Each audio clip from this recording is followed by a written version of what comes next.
안녕하세요. 성경인물 산책 윤미진입니다. 오늘은 선지자 다니엘과 함께 동행해 보겠습니다. 다니엘은 귀족의 아들로 예루살렘에서 자라다가 BC 605년 바벨론의 느부갓네살 왕이 유대인들을 포로로 잡아갈 때 1차로 끌려온 소년이었습니다. 정확한 그의 나이는 알 수 없지만 대략 10대 후반이나 20대 초쯤으로 봅니다. 다니엘뿐 아니라 세 친구 사드락, 메삭, 아벳느고 역시 끌려갔지요. 느부갓네살 왕은 포로로 끌려온 사람들 중 특출한 사람들을 선발해서 바벨론의 언어와 문화, 학문을 익히게 합니다. 다니엘과 세 친구가 역시 발탁이 되죠. 다니엘과 세 친구들이 교육을 받는 중 먹는 문제로 자신들의 목숨을 건 모험을 합니다.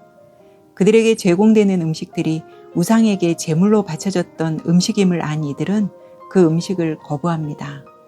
대신 자신들은 채식을 먹겠다고 환관장에게 부탁하죠. 그러나 결과는 어땠나요? 고기 음식을 잘 먹은 다른 사람들보다 더 건강했습니다. 하나님의 법을 지키기 위해 목숨까지 걸고 하는 모험이었죠.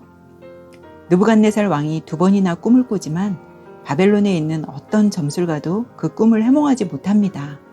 하나님께 신실했던 다니엘에게 하나님은 지혜를 주시어 다니엘이 그 꿈을 해석함으로써 다른 사람들보다 월등함을 보입니다.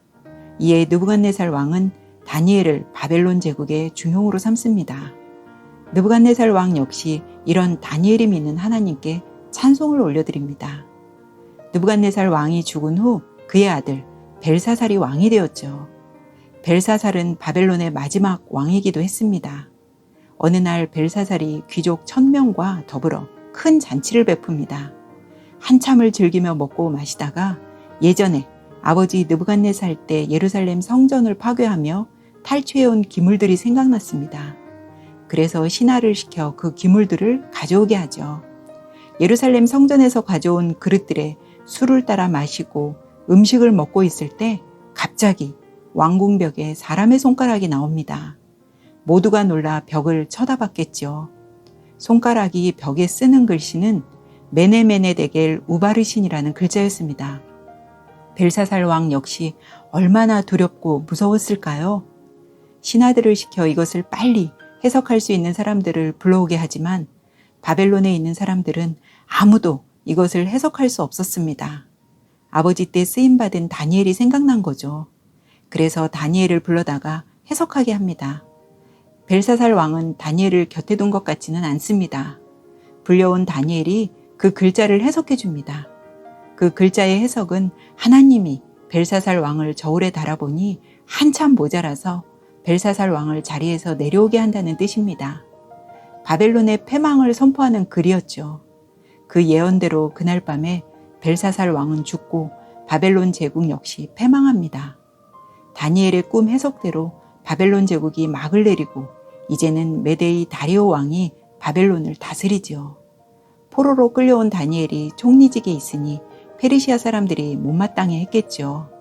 그래서 다니엘을 끌어내리기 위해 다리오 왕 외에 어떤 신에게도 기도하지 못하도록 기도 금지령을 내립니다. 그럼에도 다니엘은 쭉 해오던 대로 예루살렘을 향해 하루 3번씩 무릎 꿇고 기도하다 결국 사자굴에 던져지지만 하나님의 보호 아래 아무런 상함 없이 사자굴에서 나올 수 있었지요. 하나님은 다니엘에게 많은 환상을 보여주셨습니다. 예루살렘이 망하고 포로로 끌려갈 것이라는 예레미야 선지자가 외친 말을 깨달으며 백성들의 죄로 인해 이렇게 되었지만 백성들을 탓하지 않고 다니엘 자신이 먼저 용서를 구하고 하나님께 회개하며 금식했습니다. 여러분, 오늘 하루는 어떠셨나요? 신앙 변절을 요구하는 현실적 유혹과 위협이 있을지라도 타협하지 않는 자를 하나님께서 반드시 지키신다는 것을 다니엘을 통해 알게 됩니다. 하나님께서는 다니엘의 삶을 통해 하나님의 법과 말씀에 충실하게 순종하는 사람들을 보호하고 지켜주실 뿐 아니라 높여주시는 것 또한 봤습니다. 우리도 어디에 있든 무엇을 하든 주님 앞에서라는 코람데오의 삶을 살면 어떨까 생각해 봅니다. 성경인물 산책 윤미진이었습니다.